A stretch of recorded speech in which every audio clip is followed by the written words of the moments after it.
C'est à propos de votre famille, murmura la vieille femme en glissant une enveloppe jaunie sur la table jusqu'à mes doigts tremblants. Ma femme, Elena, était sortie depuis moins d'une minute pour répondre à un appel urgent du travail dans le jardin de notre maison. Nous étions en train de terminer notre dîner d'anniversaire de mariage lorsque le téléphone a sonné. Elena m'embrassa sur le front et murmura « Je reviens tout de suite, mon amour », avant de disparaître par la porte arrière. Je n'avais même pas entendu la sonnette retentir. La femme, qui semblait avoir environ 70 ans, entra par la porte d'entrée comme si elle avait la clé. Elle avait les cheveux gris attachés en chignon, portait des vêtements simples mais propres, et ses yeux reflétaient une profonde tristesse qui m'était familière. « Qui êtes-vous » demandai-je en repoussant ma chaise, mais elle leva la main pour me rassurer. « Je m'appelle Dorothy Miller. Mon fils s'appelait Kevin. » Ce nom ne me disait rien, mais quelque chose dans sa façon de parler, au passé, m'a fait déglutir. S'appelait. Il est mort il y a 2 ans. Accident de voiture, selon elle. Dorothy a pointé son menton dans la direction qu'avait prise Elena. 3 semaines après le mariage. Il a tout laissé à sa veuve. Je m'appelle Joss et, à 34 ans, je pensais connaître ma femme mieux que quiconque au monde.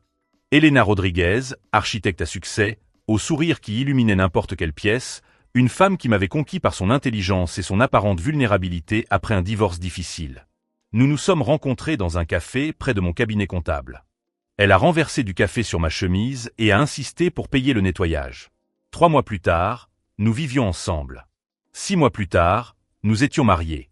Trop rapide, disaient tous. Mais quand on trouve la bonne personne, vous devez confondre ma femme avec quelqu'un d'autre, ai-je répondu, mais ma voix semblait moins convaincante que je ne l'aurais souhaité. Dorothy a ouvert l'enveloppe avec des doigts qui tremblaient légèrement. Elle en a sorti une photo défraîchie. Un jeune homme blond comme moi, souriant à côté d'une femme brune.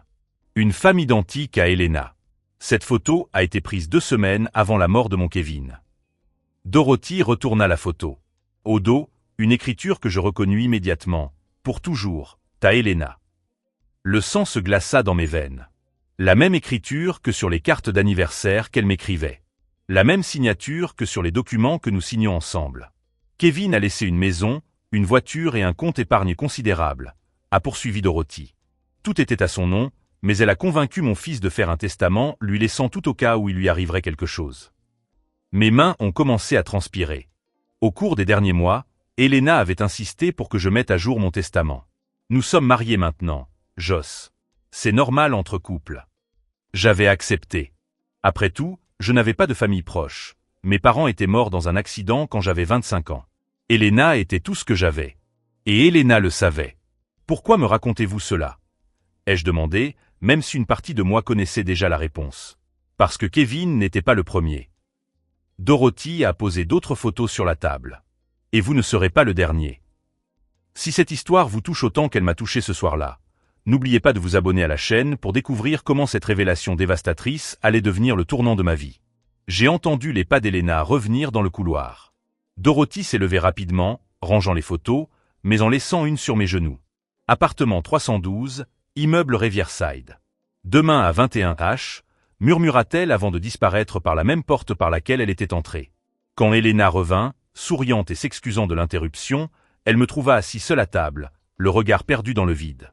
Mais sous ma serviette se cachait la preuve que tout ce que je croyais de ma vie n'était qu'un mensonge soigneusement construit. « Comment s'est passé l'appel » demandai-je quand Elena revint, forçant un sourire tout en glissant discrètement la photo sous mon assiette. « Juste du travail, mon amour. Tu sais comment c'est. » Elena m'embrassa sur la joue, ses lèvres froides contre ma peau. « On finit notre dîner d'anniversaire ? Je t'ai fait ton gâteau préféré. » Je la regardais couper des parts du gâteau au chocolat qu'elle avait préparé avec tant d'amour le matin même. Les mêmes mains qui avaient écrit « Pour toujours » au dos d'une photo avec un autre homme. Les mêmes mains qui, selon Dorothy, avaient hérité de la fortune d'un homme décédé. « Elena, ai-je commencé prudemment, as-tu déjà été mariée avant moi ?» Elle s'est interrompue pendant une fraction de seconde, le couteau suspendu en l'air, avant de continuer à couper. « Tu sais bien que non, Joss. J'ai été fiancé une fois, mais ça n'a pas marché. » Sa voix gardait le même ton doux que d'habitude. Pourquoi cette question? Simple curiosité. Mais je savais qu'elle mentait. La photo sur mes genoux brûlait comme une preuve silencieuse. Au cours des semaines suivantes, je commençais à prêter attention à des détails qui m'avaient auparavant échappé. Comme le fait qu'Elena savait toujours exactement où trouver les documents importants dans la maison, des documents que j'aurais théoriquement dû organiser moi-même avant notre mariage. Comme le fait qu'elle connaissait parfaitement les horaires de ma banque, allant même jusqu'à suggérer des heures précises pour nos visites. Il vaut mieux y aller mardi matin, disait-elle à propos de notre visite à la banque pour ajouter son nom à mes comptes. Il y a moins de monde et on bénéficie d'une attention plus personnalisée. Et moi, amoureux et confiant, j'étais d'accord avec tout. Un soir, 3 jours après ma rencontre avec Dorothy, je me suis réveillé et j'ai trouvé Elena assise à la table de la cuisine avec mon ordinateur portable ouvert. Quand elle m'a vu, elle a rapidement fermé l'écran. Je n'arrivais pas à dormir, m'a-t-elle expliqué. Je regardais juste quelques projets d'architecture pour trouver l'inspiration. Mais le reflet dans la fenêtre m'avait montré un écran complètement différent. Le site web de ma banque. Elena, pourquoi étais-tu sur le site de la banque? Je n'y étais pas, chérie. Ça doit être la page précédente que tu as laissée ouverte. Encore un mensonge. Je n'accédais jamais à la banque depuis mon ordinateur portable personnel. J'utilisais toujours celui du bureau pour des raisons de sécurité. Le lendemain, j'ai appelé mon conseiller bancaire sous prétexte de vérifier certaines informations concernant notre assurance vie commune. Ah oui, monsieur Joss. Votre femme est venue hier pour demander les mêmes informations, m'a-t-il répondu joyeusement. Quelle chance d'avoir une femme aussi impliquée dans la planification financière familiale. Mon sang s'est glacé. Elena n'avait pas mentionné sa visite à la banque. J'ai commencé à faire de petits tests. J'ai mentionné en passant une promotion au travail qui n'existait pas. La semaine suivante, Elena a abordé le sujet, suggérant qu'il était peut-être temps d'augmenter notre assurance vie, puisque vos revenus augmentaient. J'ai délibérément placé un faux document concernant un héritage fictif d'un oncle éloigné sur mon bureau. 2 jours plus tard, Elena m'a demandé si j'avais des parents qui pourraient me laisser quelque chose, juste pour planifier l'avenir. Chaque test confirmait ce que je voulais le moins croire. Ma femme m'étudiait comme un investissement. Un après-midi, j'ai enfin trouvé le courage d'enquêter plus en profondeur. J'ai profité du fait qu'Elena avait une réunion de travail pour fouiller dans ses affaires personnelles, ce que je n'avais jamais fait depuis notre mariage. Dans une boîte au fond de notre placard, j'ai trouvé des documents qui ont complètement bouleversé mon monde. Des certificats de mariage. Pas 1, mais 4. Elena Rodriguez m'avait épousé. Mais elle avait également été Elena Martinez, mariée à Kevin Miller. Elena Santos, mariée à Daniel Thompson. Et Elena Williams, mariée à Robert Chen. Tous les noms de famille étaient différents. Tous les certificats dataient de différentes périodes au cours des 6 dernières années. Et dans chaque dossier, il y avait une police d'assurance vie importante dont Elena était la bénéficiaire. Mes mains ont tremblé lorsque j'ai trouvé un autre document, des certificats de décès. Kevin Miller, accident de voiture. Daniel Thompson, intoxication alimentaire grave. Robert Chen, chute accidentelle sur un sentier. 3 hommes morts dans des circonstances qui pourraient être des accidents. 3 héritages qui sont allés directement à ma femme. Au fond de la boîte, j'ai trouvé quelque chose d'encore plus troublant. Un cahier avec des notes manuscrites. Mon nom figurait sur la dernière page, accompagné de détails intimes sur ma vie qu'elle avait recueillis au cours de notre relation. Joss, comptable, sans famille, patrimoine considérable, personnalité confiante, facilement manipulable financièrement. Assurance vie, mise à jour en octobre. Testament modifié en novembre. Je n'étais que le prochain élément sur sa liste. Quand j'ai entendu la clé tourner dans la serrure, j'ai rapidement tout réorganisé et fermé la boîte. Elena est entrée en fredonnant, chargée de sacs de courses. « Salut, chérie. J'ai acheté ce vin que tu adores. Que dirais-tu de préparer un dîner spécial ce soir ?» Elle m'a souri avec la même douceur que d'habitude, mais je voyais désormais quelque chose de différent dans ses yeux. Quelque chose de calculateur et de froid qui avait toujours été là. « Bien sûr, » ai-je répondu en lui rendant son sourire. « Ce serait génial. » Mais pendant qu'Elena sortait les ingrédients des sacs, mon esprit tournait à toute vitesse. J'avais découvert la vérité sur qui elle était vraiment. La question était maintenant, combien de temps me restait-il avant de devenir le 4e nom sur sa liste de certificats de décès? Et surtout, comment pouvais-je sortir de ce piège mortel sans qu'elle se rende compte que je savais déjà tout? Ce soir-là, Elena prépara le dîner spécial avec un soin méticuleux qu'elle n'avait jamais montré auparavant. J'observais chacun de ses mouvements dans la cuisine, chaque épice ajoutée, chaque casserole qu'elle lavait 2 fois. « Tu sembles tendu, mon amour », commenta-t-elle, sans quitter des yeux la sauce qu'elle remuait lentement. « Une journée difficile au travail. »« Un peu, » mentis-je, en gardant une voix stable. « Juste quelques rapports complexes. » Mais pendant que je parlais, j'ai remarqué quelque chose qui m'a glacé le sang. Elena portait des gants en caoutchouc pour cuisiner. Des gants qu'elle n'avait jamais portés auparavant en 2 ans de mariage. Pendant le dîner, elle a insisté pour que je goûte tout en premier, observant attentivement chaque bouchée que je portais à ma bouche. Quand j'ai fait semblant d'être satisfait et que j'ai arrêté de manger, j'ai vu un éclair d'irritation traverser son visage. « Tu n'aimes pas ? Je peux préparer autre chose », m'a-t-elle proposé, mais il y avait une dureté dans sa voix qu'elle n'a pas pu complètement dissimuler. « C'est délicieux, mais je n'ai pas très faim aujourd'hui. » Elena a souri, mais ses yeux sont restés froids. Quel dommage! J'ai mis tant de cœur dans cette recette spéciale. Cette nuit-là, faisant semblant de dormir, je l'ai entendu chuchoter au téléphone dans la salle de bain. J'ai réussi à capter des fragments de conversation qui ont confirmé mes pires craintes. Ça n'a pas marché. Il a à peine touché à la nourriture, j'ai besoin d'une autre méthode, plus naturelle. Oui, je comprends l'urgence, l'assurance expire dans 30 jours. Mon cœur s'est emballé. L'assurance vie. Bien sûr. Elena ne planifiait pas seulement ma mort, elle avait aussi une date butoir. Le lendemain, j'ai profité de son absence pour un rendez-vous professionnel, pour appeler Dorothy Miller en utilisant le numéro qu'elle avait griffonné au dos de la photo. Joss. Sa voix tremblait lorsqu'elle a répondu. Tu vas bien? J'avais peur que... Je suis en vie, pour l'instant. Ai-je répondu. J'ai besoin de tout savoir sur votre fils Kevin. Comment est-il mort exactement? Dorothy poussa un profond soupir. Kevin était prudent. Il ne conduisait jamais quand il pleuvait, il attachait toujours sa ceinture de sécurité.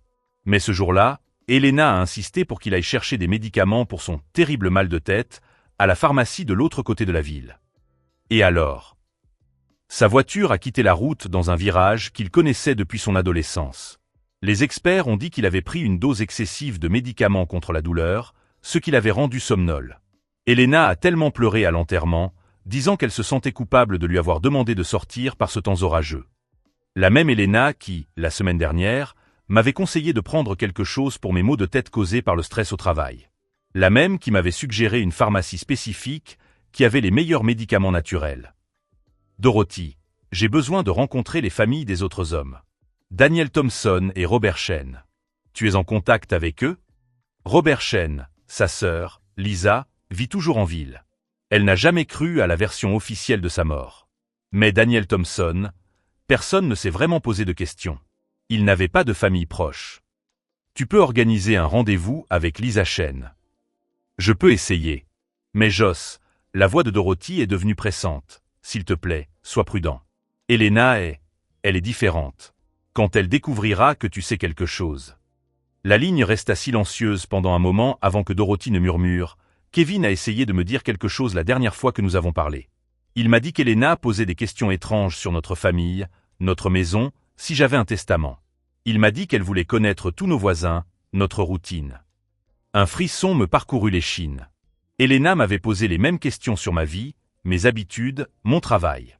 Des questions qui semblaient relever d'un intérêt amoureux, mais que je comprenais désormais comme une reconnaissance du terrain. Cet après-midi-là, Lisa Shen accepta de me retrouver dans un café discret du centre-ville. C'était une femme asiatique d'une 40aine d'années, aux yeux intelligents et à l'attitude défensive qui se détendit légèrement lorsque je lui montrai la photo d'Elena avec Kevin. Mon frère Robert était ingénieur, a-t-elle commencé en remuant nerveusement sa tasse de thé. Méticuleux, il planifiait tout à l'avance. L'idée qu'il parte seul en randonnée un matin brumeux, sans prévenir personne, était tout à fait contraire à son caractère. Elena était-elle avec lui? Non. Elle a dit qu'elle était tombée malade à la dernière minute, une intoxication alimentaire. Robert est parti seul parce qu'il ne voulait pas gaspiller la réservation à l'hôtel de montagne qu'elle avait faite pour lui faire une surprise. Lisa fit une pause, les yeux remplis de larmes. Ils ont trouvé son corps au pied d'une falaise. La police a dit qu'il avait glissé sur une pierre mouillée. Mais Robert connaissait ce sentier, Joss. Il l'avait emprunté des dizaines de fois. Avez-vous soupçonné Elena? Je l'ai soupçonnée.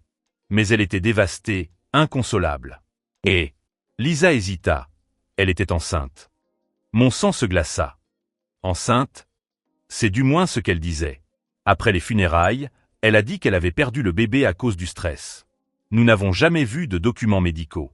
Et 3 mois plus tard, elle avait déménagé dans une autre ville avec tout l'héritage de Robert. 2 pièces cruciales se sont mises en place dans mon esprit. Elena disait toujours qu'elle voulait des enfants à l'avenir. Et récemment, elle avait suggéré que nous devrions souscrire une assurance vie plus importante en pensant à notre future famille. Je comprenais désormais tout le schéma. Elena n'était pas seulement une meurtrière, c'était une architecte méticuleuse qui utilisait l'espoir d'une famille et l'amour sincère des hommes pour créer des scénarios parfaits pour des accidents mortels. Je suis rentré chez moi ce soir-là en sachant que j'avais deux options. Fuir immédiatement ou trouver un moyen de la dénoncer avant qu'elle ne parvienne à me tuer. Mais lorsque j'ouvris la porte, Elena m'attendait dans le salon, mon ordinateur portable ouvert à la main. « Joss, dit-elle d'une voix étrangement calme, nous devons parler de tes recherches intéressantes d'aujourd'hui. » Sur l'écran de l'ordinateur portable, je pouvais clairement voir l'historique de recherche que j'avais oublié d'effacer. Des noms qu'elle reconnaissait parfaitement. Dorothy Miller, Kevin Miller, Lisa Chen, Robert Chen. Elena a lentement fermé l'ordinateur portable, sans jamais quitter mon regard. On dirait que tu as découvert mon petit secret. À ce moment-là, en voyant le sourire froid qui avait complètement remplacé le masque de l'épouse aimante, j'ai compris que la phase de simulation était terminée. Il s'agissait désormais d'une question de survie. Et Elena venait de m'informer qu'elle savait exactement ce que j'avais découvert. La question était, combien de temps avais-je avant qu'elle ne décide d'accélérer ses plans? Alors tu sais, répéta Elena en tournant lentement autour de moi comme un prédateur examinant sa proie. La question est maintenant, qu'allons-nous faire à ce sujet? Je gardais mon attitude ferme, mais mon esprit tournait à toute vitesse. Elena ne faisait plus semblant d'être l'épouse aimante. Le masque était complètement tombé, révélant quelque chose de froid et de calculateur qui me glaça le sang. « Tu as tué 4 hommes, affirmai-je d'une voix étonnamment stable. 5, corrigea-t-elle avec désinvolture, comme on corrige une facture de supermarché. Kevin, Daniel, Robert, Marcus, et il y en a un 6e que tu n'as pas encore découvert. » Elena sourit avec une froideur qui me fit reculer d'un pas. Tommy Williams. Mon premier mari, il y a 8 ans. C'était un accident de noyade. Je perfectionnais encore ma technique. 6 hommes morts. 6 vies détruites pour assouvir sa cupidité. Pourquoi? Fut tout ce que je parvins à murmurer. Elena s'assit élégamment sur le canapé, comme si nous discutions du menu du dîner. L'argent, évidemment. Mais aussi le défi. Découvrir exactement ce que chaque homme apprécie le plus, l'utiliser contre lui, et puis, eh bien, les accidents arrivent. Elle fit une pause, les yeux brillants d'une satisfaction troublante. Tu as été particulièrement facile, Joss. Un homme solitaire, sans famille, désespéré de trouver une relation. Il m'a suffi d'être douce et intéressée. Tu m'as pratiquement offert ta vie sur un plateau. L'humiliation me brûlait la gorge, mais je me suis forcé à rester calme. Elena savourait clairement sa supériorité, et plus elle parlait, plus j'obtenais d'informations. Et maintenant? Demandai-je. Maintenant, tu as le choix. Elena se leva et se dirigea vers la fenêtre. Tu peux faire comme si cette conversation n'avait jamais eu lieu. Continuer à être mon mari aimant. Vivre ta vie normalement jusqu'à ce que... Eh bien, jusqu'à ce que tu aies un malheureux accident dans quelques semaines. Oh. Ou tu peux essayer de me dénoncer. Aller voir la police avec tes théories farfelues. Elena rit doucement. Mais qui te croira? Je suis une architecte respectée, sans casier judiciaire. Tu es un homme clairement perturbé, qui porte des accusations sauvages contre sa femme dévouée. Elle avait raison, et nous le savions tous les deux. Sans preuve concrète, ma parole ne valait rien face à la réputation qu'Elena s'était construite. Il y a une 3e option, continua-t-elle en se tournant vers moi. Vous pouvez devenir mon partenaire. Quoi? Réfléchissez-y, Joss. Vous êtes comptable. Vous connaissez les systèmes financiers, vous savez comment transférer de l'argent sans laisser de traces. Je fournis le charme et la stratégie, vous fournissez l'expertise technique. Elena s'approcha de moi et posa une main sur mon épaule. Nous pourrions former une équipe formidable. La suggestion était aussi choquante que répugnante. Vous êtes folle. Je suis pragmatique. Sa main serra mon épaule assez fort pour me faire mal. C'est votre meilleure chance de survie, Joss. Acceptez l'offre et vivez. Refusez-la et... Eh bien, les accidents arrivent très souvent. Cette nuit-là, Elena dormit paisiblement à mes côtés, comme si notre conversation avait porté sur la rénovation de la cuisine. Je restais éveillé, les yeux fixés au plafond, repassant chaque mot qu'elle avait prononcé. Le lendemain matin, Elena prépara le petit déjeuner en fredonnant comme à son habitude. Lorsqu'elle m'offrit des œufs brouillés, je refusai poliment. Je n'ai pas faim. Tu dois manger quelque chose, mon amour, a-t-elle insisté, mais il y avait une dureté dans sa voix. Je les ai préparés spécialement pour toi. Peut-être plus tard. Elena a étudié mon visage pendant un long moment avant de hausser les épaules et de manger seule. Mais j'ai remarqué qu'elle n'avait pas touché aux œufs qu'elle avait préparés pour moi. Au travail, j'ai profité de chaque moment seul pour faire des recherches. J'ai utilisé l'ordinateur du bureau pour éviter de laisser des traces à la maison et j'ai découvert des détails qui m'ont glacé le sang. Tommy Williams, le premier mari dont Elena avait parlé, s'était réellement noyé pendant un voyage de noces au capitaine. Le corps a été retrouvé 3 jours plus tard. Et Elena a reçu une assurance vie de 200 000 $. Marcus Thompson était mort d'une grave intoxication alimentaire après avoir dîné dans un restaurant cher qu'Elena avait choisi pour fêter une promotion au travail. Héritage, une maison évaluée à 300 000 $. Le schéma était clair et méticuleux. Elena ne se contentait pas de tuer, elle planifiait chaque détail pour maximiser ses gains financiers tout en minimisant les soupçons. Pendant le déjeuner, j'ai appelé Dorothy Miller depuis une cabine téléphonique. « Dorothy, j'ai besoin de ton aide. » Elena sait que j'ai découvert son secret. « Mon Dieu, » murmura Dorothy. « Es-tu en sécurité ?»« Pour l'instant. » Elle m'a fait une proposition pour que je devienne son partenaire. « Ne fais pas ça, Joss. Peu importe ce qu'elle promet, elle prévoit de te tuer. C'est dans sa nature. Je sais, mais ça me donne du temps. Le temps de monter un dossier contre elle que la police ne pourra pas ignorer. » Dorothy resta silencieuse pendant un moment. « De quoi as-tu besoin ? » Des détails sur tous les autres hommes. Les dates, les lieux, les polices d'assurance. Tout ce qui peut prouver un schéma récurrent. Et j'ai besoin des noms des membres de la famille qui peuvent témoigner du comportement étrange d'Elena. Je peux m'en occuper. Lisa Shen a toujours tous les documents de son frère. Et il y a un détective privé qui a enquêté de son propre chef sur la mort de Marcus Thompson. Sa sœur n'a jamais cru à la version officielle. Tu peux organiser des rendez-vous avec eux. Je peux essayer. Mais Joss. Dorothy hésita. Combien de temps penses-tu avoir ? C'était la question que je redoutais le plus. Je ne sais pas, Elena a parlé de quelques semaines avant de me faire avoir un accident. Mais si elle se doute que je monte un dossier, ça pourrait être beaucoup moins. Ce soir-là, je suis rentré à la maison déterminé à maintenir une apparence de normalité. Elena m'a accueilli avec un baiser et un sourire, mais ses yeux m'observaient constamment, à la recherche de signes indiquant que je tramais quelque chose. Comment s'est passée ta journée au travail, chérie ? Comme d'habitude. Rapport, feuille de calcul, rien de passionnant. Tant mieux. Je pensais que nous pourrions sortir dîner ce soir. Il y a un nouveau restaurant que j'aimerais essayer. Chaque invitation d'Elena comportait désormais une menace sous-jacente. Des restaurants où elle pouvait ajouter quelque chose à mon repas. Des sorties où des accidents pouvaient se produire. En fait, je suis un peu fatigué. Et si on commandait à manger ? Elena esquissa un sourire. Bien sûr. Tu choisis. Pendant que nous attendions la livraison, Elena m'a regardé feuilleter des magazines, consulter mes emails, faire des choses tout à fait normales.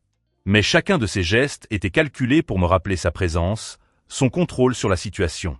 Joss, a-t-elle fini par dire, j'espère que tu réfléchis sérieusement à ma proposition. J'y réfléchis. N'y réfléchis pas trop. Elena se leva et m'embrassa sur le sommet du crâne. Certaines opportunités n'attendent pas éternellement. Si vous suivez ce parcours hanté de découvertes et de plans secrets, n'oubliez pas de vous abonner à la chaîne. Des histoires comme celle-ci révèlent que les personnes les plus dangereuses sont celles qui cachent leur vrai visage derrière des sourires familiers. Cette nuit-là, pendant qu'Elena dormait, je suis descendu silencieusement dans mon bureau à domicile et je me suis mis au travail. J'ai créé des fichiers cryptés sur une clé USB que j'ai cachée dans ma voiture. J'ai tout documenté, date, conversation, nom, comportement. Plus important encore, j'ai établi des contacts sûrs. Dorothy m'a mis en relation avec Lisa Shen et le détective privé Marcus Rodriguez, qui avait enquêté sur la mort de Marcus Thompson. Nous avons prévu des rendez-vous secrets pour les jours suivants.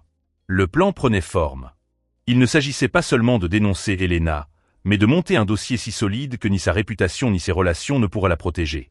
Mais tandis que je rassemblais des preuves dans le silence et l'obscurité de l'aube, une question me taraudait l'esprit. Elena croyait-elle vraiment que j'envisagerais de devenir son partenaire, ou jouait-elle simplement avec moi, comme un chat avec une souris, avant de porter le coup fatal? Le lendemain matin, je découvris que j'avais complètement sous-estimé jusqu'où Elena était prête à aller pour protéger ses secrets. 3 jours après ma rencontre secrète avec Lisa Shen et le détective privé Marcus Rodriguez, Elena s'est réveillée d'humeur particulièrement affectueuse. « Bonjour, mon amour », murmura-t-elle en m'embrassant sur le front, tandis que je faisais semblant de dormir. « J'ai pensé te préparer un petit déjeuner spécial aujourd'hui. Cette recette de pancakes que tu aimes tant. À travers mes paupières entr'ouvertes, je l'ai regardé se diriger vers la cuisine avec une énergie que je n'avais pas vue depuis des semaines. Il y avait quelque chose de différent dans ses mouvements, une urgence à peine dissimulée qui me glaça le sang. Je me levai silencieusement et la suivis, restant caché dans le couloir. Elena était dans la cuisine, non pas en train de préparer des pancakes, mais en train de remuer quelque chose dans un petit flacon en verre. Même à distance, je reconnus le liquide incolore qu'elle versait soigneusement dans une tasse à café. C'était le même type de flacon que j'avais trouvé caché derrière les produits d'entretien une semaine auparavant, un flacon que j'avais photographié et envoyé à Marcus Rodriguez pour analyse. De la ricinée. Extraite de graines de ricin, pratiquement indétectable lors d'une autopsie superficielle, surtout si la victime avait déjà des antécédents de problèmes gastriques. Elena ne jouait plus au chat et à la souris. Elle avait décidé que notre conversation sur le partenariat était sans importance. Aujourd'hui serait mon dernier jour. Je suis rapidement retourné dans la chambre et j'ai pris mon téléphone pour envoyer un message rapide à Marcus. C'est aujourd'hui. Exécute le plan. Lorsque je suis descendu dans la cuisine 10 minutes plus tard, faisant semblant de me réveiller, Elena m'a accueilli avec un sourire radieux. Du café frais pour mon mari préféré, a-t-elle chanté en poussant la tasse vers moi. Merci, chérie. Mais tu sais que je ne peux pas boire de café l'estomac vide. J'ai pris la tasse et l'ai mise de côté. Et si on mangeait d'abord? Une lueur d'irritation traversa le visage d'Elena, mais elle se ressaisit rapidement. Bien sûr, mon amour. Que dirais-tu de des toasts? Pendant qu'elle préparait les toasts, je versai discrètement le café dans l'évier et remplis la tasse avec du café normal provenant de la bouteille thermos. Lorsqu'Elena se retourna, elle me trouva en train de boire tranquillement. J'ai changé d'avis, ai-je dit avec un sourire. J'avais plus soif que je ne le pensais. Elena a observé chaque gorgée que je faisais semblant de boire, ses yeux brillants d'une satisfaction anticipée qui me donnait envie de vomir. Très bien, murmura-t-elle. Que diriez-vous de sortir aujourd'hui? Nous pourrions aller en voiture jusqu'à ce belvédère dans les montagnes que vous aimez tant. L'air frais vous ferait du bien. Pour vos nerfs. Le belvédère. Bien sûr. Un endroit isolé où des accidents pourraient facilement se produire, surtout si je commençais à me sentir mal pendant le trajet. Bonne idée. Laisse-moi juste finir quelques trucs sur mon ordi avant de partir. Dans mon bureau à domicile, j'ai finalisé les derniers détails. J'ai téléchargé tous les fichiers sur un serveur cloud, envoyé des copies à Marcus Rodriguez et Dorothy Miller, et créé un email programmé pour être envoyé automatiquement à la police dans 12 heures si je ne l'annulais pas. À 10 heures du matin, Elena et moi étions dans la voiture, en route vers les montagnes. Elle était particulièrement bavarde, commentant notre future vie ensemble, les voyages que nous pourrions faire, les investissements que nous devrions envisager. Tu sais, dit-elle avec désinvolture pendant que je conduisais sur la route sinueuse, j'ai beaucoup réfléchi à notre conversation de l'autre soir. À propos de devenir partenaire. Et alors? Je pense que ce serait parfait. Tu as les compétences techniques, j'ai l'expérience pratique. Nous pourrions être imbattables. Tout au long de la conversation, elle observait discrètement mon visage, à la recherche de signes indiquant que la ricinée faisait effet. Vertige, sueur, nausée. Mais j'avais versé le café empoisonné dans l'évier. Ce qu'elle prenait pour des symptômes d'empoisonnement étaient en fait les effets de l'adrénaline qui coulait dans mon système alors que je me préparais à l'affrontement final. Elena, l'interrompis-je doucement lorsque nous arrivâmes au parking vide du belvédère, il y a quelque chose que je dois te dire. Quoi donc? Sa voix avait perdu une partie de sa douceur artificielle. Je sais pour Tommy Williams, et Marcus Thompson, et Daniel Johnson, et Robert Shen, et Kevin Miller. Elena resta complètement immobile. Pendant un long moment, seul le bruit du vent dans les arbres vint rompre le silence entre nous. Intéressant, dit-elle finalement, sa voix désormais complètement différente. Froide, calculatrice, sans aucune trace de la femme aimante que je pensais avoir épousée. Et que penses-tu savoir exactement? Je sais que tu les as tués. Tous. Et je sais que tu avais l'intention de me tuer aujourd'hui. Elena se mit à rire, un son grave et dérangeant qui résonna dans le parking vide. Tu crois vraiment pouvoir me confronter à ce sujet? Ici, tout seul? Elle ouvrit son sac à main et en sortit un petit pistolet argenté. Même si tu avais des preuves, ce qui n'est pas le cas, qui te croirait? Personne, répondis-je calmement. C'est pourquoi je ne le dis pas seulement à des gens. Je le dis à des caméras. Elena fronça les sourcils, perplexe, jusqu'à ce qu'elle entende le bruit de moteur qui approchait. 3 voitures remontèrent la route en direction du belvédère. Une voiture de police, une voiture du département des enquêtes criminelles et la berline privée de Marcus Rodriguez. Vous voyez, Elena, ai-je poursuivi tandis qu'elle regardait avec panique les voitures qui approchaient. Ces 5 derniers jours, j'ai utilisé un micro et une caméra connectée à mon téléphone. Toutes nos conversations ont été enregistrées et transmises en temps réel à Marcus Rodriguez. Elena pâlit complètement. Cela inclut votre confession détaillée au sujet de Tommy Williams, votre description de la manière dont vous avez perfectionné vos techniques et votre proposition de me prendre comme partenaire pour de futurs meurtres. Je m'arrêtai et la regardai droit dans les yeux. Cela inclut également le café empoisonné à la ricinée que vous m'avez offert ce matin. Elena leva son pistolet, mais sa main tremblait violemment. Cela n'a aucune importance, cria-t-elle. Il n'y a aucun moyen de prouver que j'ai tué quelqu'un. Ce n'était que des accidents. Vous avez raison, acquiesçai-je. Tentative de meurtre et possession de substances toxiques sont peut-être les seules accusations qui tiendront immédiatement. Le détective Marcus Rodriguez est sorti de sa voiture, suivi de 2 policiers en uniforme. Mais ils ne se sont pas dirigés vers Elena en premier. Ils se sont rendus directement à un endroit précis du belvédère que j'avais discrètement signalé quelques jours auparavant. Bien sûr, ai-je poursuivi d'une voix plus forte, c'est avant qu'ils ne creusent ce qui est enterré là-dessous. Elena a suivi mon regard et a vu les policiers commencer à creuser dans une zone spécifique près du bord du belvédère. Son visage est passé de la confusion à l'horreur absolue. Vous voyez, Elena, quand j'ai commencé à enquêter sérieusement sur vous, j'ai découvert quelque chose d'intéressant à propos de cet endroit. Kevin Miller, votre deuxième mari, n'est pas mort dans un accident de voiture comme vous l'avez rapporté. Les policiers creusaient méthodiquement, et on pouvait déjà voir des fragments de tissu émerger de la terre. Kevin a découvert la vérité sur Tommy Williams, n'est-ce pas? Il a trouvé des preuves, peut-être des photos, peut-être des documents. Et quand il vous a confronté à ce sujet, vous ne pouviez pas risquer qu'il en parle à quelqu'un. Elena était maintenant complètement pâle, le pistolet tremblant dans sa main tremblante. Dorothy Miller, la mère de Kevin, n'a jamais cru à l'histoire de l'accident. Elle a engagé Marcus Rodriguez pour enquêter. Et Marcus a découvert que Kevin avait appelé sa mère la veille de sa mort, lui disant qu'il avait découvert quelque chose de terrible à votre sujet et qu'il allait la voir le lendemain pour tout lui raconter. Marcus Rodriguez s'approcha de nous, parlant calmement dans sa radio. Kevin n'est jamais arrivé chez sa mère parce que vous l'avez d'abord amené ici. Vous l'avez tué ici, vous avez enterré le corps, puis vous avez mis en scène l'accident de voiture en utilisant un autre cadavre. C'est fou, murmura Elena, mais sa voix ne portait plus aucune conviction. Le deuxième corps n'a jamais été correctement identifié parce que vous aviez soudoyé le médecin légiste. Mais les pots de vin laissent des traces, Elena. Et Marcus Rodriguez est très doué pour suivre les traces. À ce moment-là, l'un des policiers a crié « On a trouvé quelque chose ». Elena a regardé la fouille, puis les policiers qui s'approchaient, et enfin moi. « Vous », murmura-t-elle d'une voix pleine de haine pure. « Vous avez tout gâché. »« Non », répondis-je calmement. Vous avez tout gâché dès l'instant où vous avez décidé que les vies humaines n'étaient que des obstacles à votre cupidité. Le détective Marcus Rodriguez nous rejoignit, les menottes déjà en main. Elena Rodriguez, dit-il officiellement, vous êtes en état d'arrestation pour suspicion de meurtre au premier degré, tentative de meurtre et possession de substances contrôlées à des fins criminelles. Alors que les menottes cliquetaient à ses poignets, Elena me regarda une dernière fois. Ce n'est pas fini, siffla-t-elle. Oh, mais si, répondis-je. Dorothy Miller, Lisa Chen et les familles des 3 autres hommes sont toutes prêtes à témoigner. Marcus a des preuves matérielles de 5 meurtres différents. Et j'ai des enregistrements de vous avouant tout. Je me suis arrêté et j'ai souri pour la première fois depuis des semaines. La seule chose qui n'est pas terminée, c'est de découvrir combien d'autres hommes vous avez tués avant Tommy Williams. Mais nous avons le temps pour ça. Vous n'irez nulle part.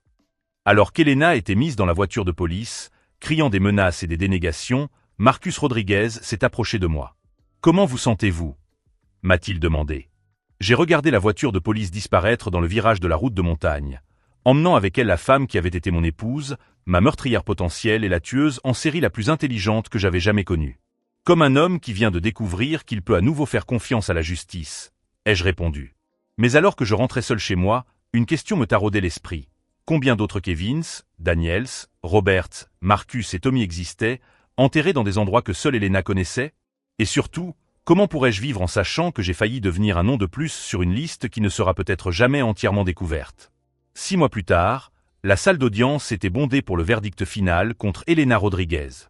J'étais assis au premier rang, entre Dorothy Miller et Lisa Chen, regardant la femme qui avait failli détruire ma vie être conduite menottée jusqu'au banc des accusés. Au cours de ces mois d'enquête, L'ampleur des crimes d'Elena s'était révélée effrayante. Outre les 6 meurtres que nous connaissions déjà, la police avait découvert des preuves de 4 autres hommes tués au cours d'une décennie. 10 vies fauchées, 10 familles brisées, tout cela à cause de la cupidité insatiable d'une seule personne. Elena Rodriguez, a déclaré la juge Margaret Foster, sa voix résonnant dans la salle d'audience silencieuse, vous avez été reconnu coupable de meurtre au premier degré dans 10 chefs d'accusation, de tentative de meurtre, de fraude, de falsification de documents et d'association de malfaiteurs. Elena resta droite, mais je pouvais voir ses mains trembler légèrement. Son masque de charme et de vulnérabilité s'était complètement effondré, ne laissant apparaître qu'une froideur vide. Compte tenu de la nature préméditée de ces crimes et de votre comportement systématique de prédatrice envers des hommes vulnérables, la Cour vous condamne à la prison à perpétuité sans possibilité de libération conditionnelle. Le marteau frappa avec détermination. Dorothy Miller se mit à pleurer silencieusement à côté de moi, non pas de tristesse, mais de profond soulagement. Enfin, après des années de souffrance, Kevin et toutes les autres victimes avaient obtenu justice. Alors qu'Elena était escortée hors du tribunal, elle s'est retournée une dernière fois dans notre direction. Ses yeux ont croisé les miens, et pendant un instant, je n'ai pas vu la prédatrice calculatrice qu'elle avait été, mais une femme qui comprenait enfin que ses actes avaient des conséquences irréversibles. Je n'ai ressenti aucune satisfaction vengeresse. J'ai seulement senti la fin d'un chapitre terrible et la possibilité de commencer à reconstruire. Dans les semaines qui ont suivi les arrestations, nous avons découvert qu'Elena n'avait pas agi seule. Un comptable corrompu nommé Gerald Nash l'avait aidé à transférer les fonds provenant des propriétés volées vers des comptes offshore. Une employée du bureau d'enregistrement avait falsifié des certificats de décès pour 5 000 $ chacun. Un enquêteur d'assurance avait accéléré le paiement des polices sans effectuer les vérifications appropriées. Tous ont été arrêtés.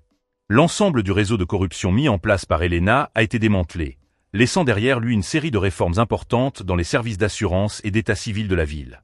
L'enquêteur Marcus Rodriguez est devenu chef d'une nouvelle division spéciale chargée d'enquêter sur les fraudes matrimoniales et les crimes financiers en série. Des affaires comme la vôtre, m'a-t-il dit lors de notre dernière rencontre officielle, nous ont appris que des prédateurs comme Elena prospèrent parce que nous fonctionnons sur la base de la présomption de bonne foi. Nous avons désormais des protocoles spécifiques pour détecter les schémas avant que d'autres vies ne soient perdues. Quant à moi, les mois qui ont suivi ont été un processus de reconstruction minutieuse. La thérapie a été essentielle, non seulement pour surmonter le traumatisme de découvrir que ma femme était une tueuse en série, mais aussi pour comprendre comment j'avais pu être manipulé à ce point. Vous n'avez pas été stupide ou naïf, m'a assuré ma thérapeute, le docteur Sarah Mitchell, lors d'une de nos séances. Les personnes comme Elena sont des prédateurs professionnels. Elle étudie la psychologie humaine, identifie des vulnérabilités spécifiques et crée des personnalités élaborées spécialement conçues pour contourner vos défenses. J'ai appris que ma solitude après la mort de mes parents avait fait de moi une cible idéale. Elena avait identifié mon besoin de connexion et construit une personnalité qui comblait exactement ce vide. Chaque geste romantique, chaque moment de vulnérabilité partagée, chaque déclaration d'amour, tout avait été méticuleusement calculé.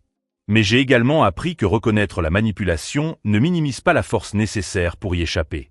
De nombreuses victimes ne parviennent jamais à se libérer parce que les manipulateurs sont experts dans l'art de briser la confiance en soi et le jugement critique. Vendre ma maison a été l'une des premières décisions pratiques que j'ai prises. Chaque pièce était imprégnée de souvenirs contaminés par Elena.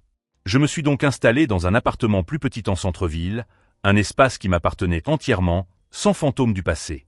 J'ai repris les loisirs que j'avais abandonnés pendant mon mariage. Elena avait subtilement découragé ma passion pour la photographie, prétextant que je passais trop de temps à m'y consacrer. Je comprends maintenant que cela faisait partie de sa stratégie d'isolement. Moins je m'intéressais à des activités indépendantes, plus je devenais émotionnellement dépendant d'elle. La photographie est devenue thérapeutique. Capturer des moments authentiques, des personnes réelles vivant des vies authentiques, m'a aidé à redécouvrir ce qui était réel par opposition à ce qui était joué. Mon rapport à la confiance a fondamentalement changé. Je ne suis pas devenu cynique ou paranoïaque, mais j'ai développé ce que j'appelle un scepticisme sain. J'ai appris à prêter attention aux actions plutôt qu'aux paroles, à remarquer quand quelqu'un posait des questions très précises sur ma situation financière et à me fier à mon intuition quand quelque chose semblait trop beau pour être vrai. 6 mois après le procès, Dorothy Miller m'a invité à dîner. Elle était devenue une sorte de figure maternelle pour moi, et j'étais devenu un fils de substitution pour elle. Nous partagions non seulement l'expérience d'avoir été la cible d'Elena, mais aussi une compréhension profonde de la façon dont la manipulation peut affecter la capacité à faire à nouveau confiance. Vous avez sauvé de nombreuses vies, m'a-t-elle dit ce soir-là, en tenant une photo du jeune Kevin. Si vous n'aviez pas eu le courage de l'affronter, combien d'autres hommes auraient péri? Cette question me hantait de manière positive. L'enquête sur Elena avait révélé qu'elle était déjà à la recherche de sa prochaine cible. Un veuf de 62 ans nommé Frank Morrison, qui avait hérité d'un important domaine rural. Elena avait créé un faux profil sur un site de rencontre et avait déjà entamé des conversations avec lui. Frank a été averti par la police et a évité de justesse de devenir la 11e victime. Lorsque je l'ai rencontré quelques mois plus tard, il m'a remercié les larmes aux yeux. J'étais tellement seul, a-t-il admis. Si elle était apparue dans ma vie en me promettant compagnie et amour, je serais tombé dans le même piège. Cela m'a fait comprendre que mon expérience, aussi traumatisante soit-elle, avait un sens plus large. J'ai commencé à travailler comme bénévole dans des groupes de soutien pour les victimes de relations abusives, partageant mon histoire pour aider les autres à reconnaître les signes de manipulation. Si vous suivez ce parcours marqué par la trahison, la découverte et le triomphe final de la justice, n'oubliez pas de vous abonner à la chaîne. Des histoires comme celle-ci nous rappellent que même dans les situations les plus désespérées, la vérité a le pouvoir de transformer les victimes en survivants. 1 an après l'arrestation d'Elena, j'ai reçu un appel inattendu. Il provenait d'une journaliste d'investigation nommée Rebecca Stone, qui écrivait un livre sur les crimes financiers dans les relations. Votre histoire, m'a-t-elle dit, illustre parfaitement la manière dont les prédateurs financiers opèrent au XXIe siècle. Ce ne sont pas les escrocs évidents que l'on voit dans les films. Ce sont des personnes apparemment respectables qui utilisent la romance comme une arme. Lorsque le livre de Rebecca a été publié, il comprenait un chapitre entier sur l'affaire Elena Rodriguez. Plus important encore, il comprenait une section de ressources pour les personnes qui soupçonnent être dans des relations manipulatrices. Numéro d'urgence, signes avant-coureurs, stratégie pour s'en sortir en toute sécurité. Au cours de l'interview pour le livre, Rebecca m'a posé une question que j'avais évité de me poser. Pouvez-vous pardonner à Elena? La question m'a pris au dépourvu. Le pardon semblait être un mot inapproprié pour quelqu'un qui avait assassiné 10 personnes pour de l'argent. Mais plus j'y réfléchissais, plus je me rendais compte que pardonner ne signifiait pas excuser ses actions ou minimiser le mal qu'elle avait causé. Pardonner, ai-je expliqué, signifie me libérer du poids de la colère. Elena n'a plus aucun pouvoir sur ma vie. Elle est en prison, là où elle doit être. Lui en vouloir ne ferait que me nuire. 2 ans après le procès, j'ai retrouvé l'amour. Cette fois-ci, le processus a été complètement différent. Au lieu d'une romance cinématographique qui s'est développée rapidement, c'est une amitié lente et prudente qui s'est progressivement épanouie. Jennifer était bibliothécaire, une femme qui privilégiait l'authenticité au détriment du drame. Notre première rencontre a été un café qui a duré 4 heures, non pas parce qu'il y avait une alchimie explosive, mais parce que nous avons eu des conversations substantielles sur les livres, les voyages et les valeurs de la vie. Plus important encore, Jennifer a complètement respecté mon processus graduel de reconstruction de la confiance. Lorsque je lui ai raconté mon histoire avec Elena, sa réaction n'a pas été de la pitié ou de l'inconfort, mais une compréhension sincère et de la patience.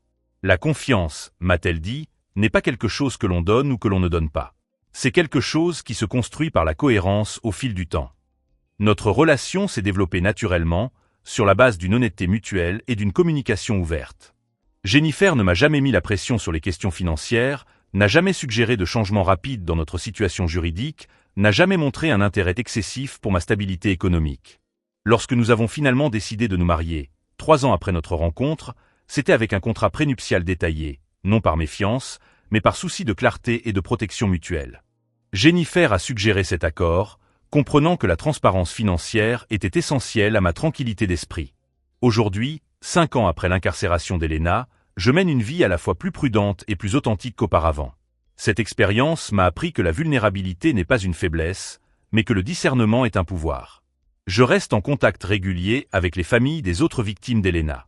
Nous sommes devenus une sorte de famille choisie, unie non seulement par la tragédie, mais aussi par la force collective que nous avons trouvée en affrontant la vérité. Lisa Chen a créé une fondation à la mémoire de son frère Robert, qui propose des ressources éducatives sur la fraude matrimoniale. Dorothy Miller est devenue défenseur des victimes de crimes violents, utilisant son expérience pour aider d'autres mères qui ont perdu leurs enfants. Nous avons tous transformé notre douleur en objectif.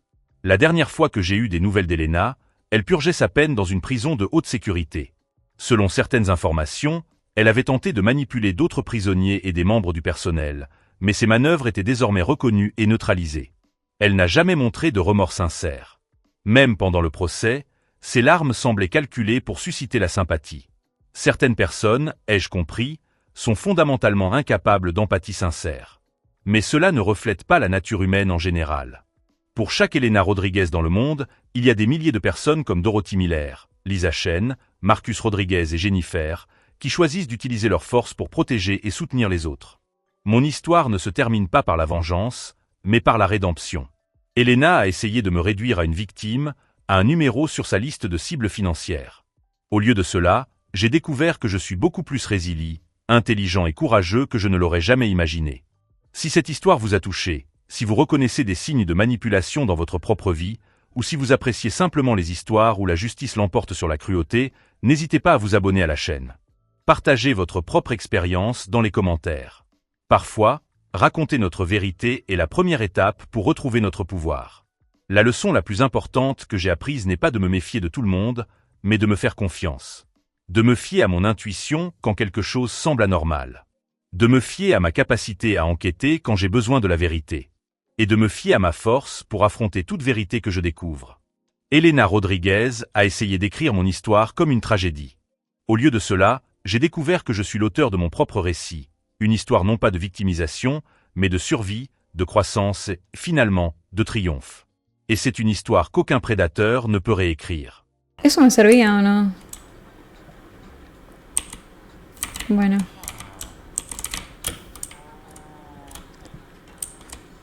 ¿Por qué?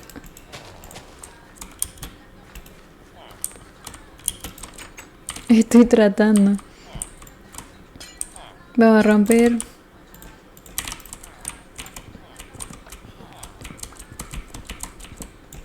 Bueno, no tengo...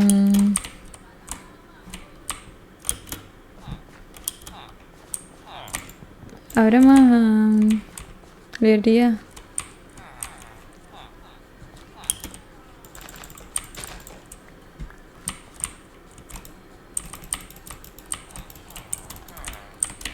No lo tengo a Gaboliño en Instagram.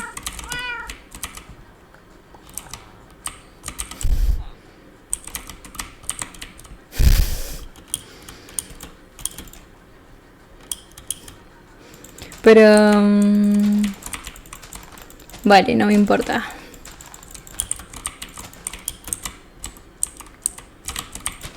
Pero ¿cómo?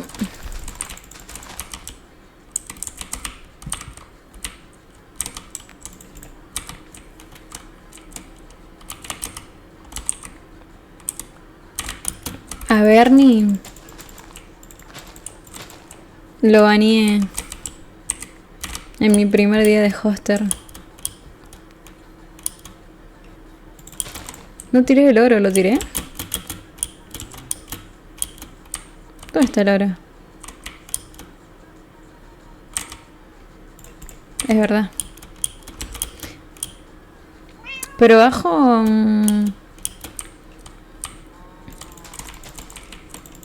libro, cartas. El oro no sirve. Pero para hacer manzana, ¿o no? Uf, mesa. Ok. Santiago Teorito sigue tu canal. Gracias por el follow, Santiago. Agarrá la espada de hierro.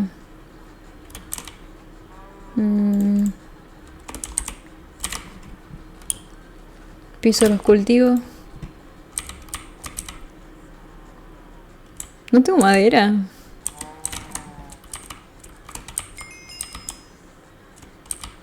Bueno, voy a tener que sacar de acá. Ah, la mierda. Rompí todo un coso. Es filo 5. ¿Qué cosa? A la mierda. ¿Y qué hago con eso?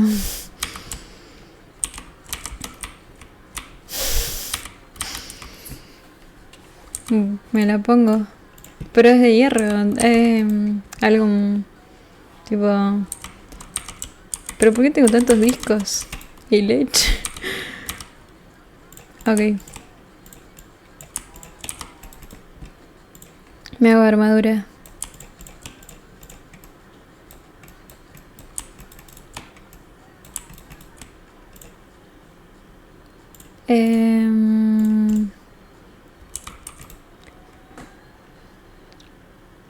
Ok. Ay, No se estresen conmigo, lo siento. Es mucha presión. Ah, no tengo cosa. Cierto, no tengo experiencia.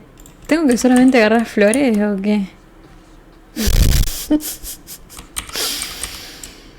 Perdón, estoy distraída. Voy a mejorar, lo siento, coach. ¿Y esto? ¿Qué tiro? Tengo mucha mierda.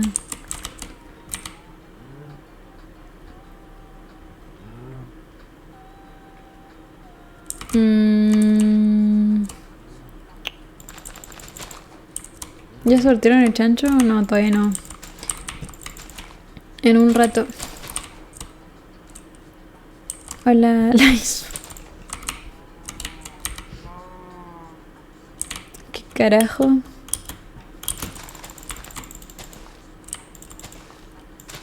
¿Y esto qué era? A ver. Bueno, no pasa nada. No, no quiero tus preguntas.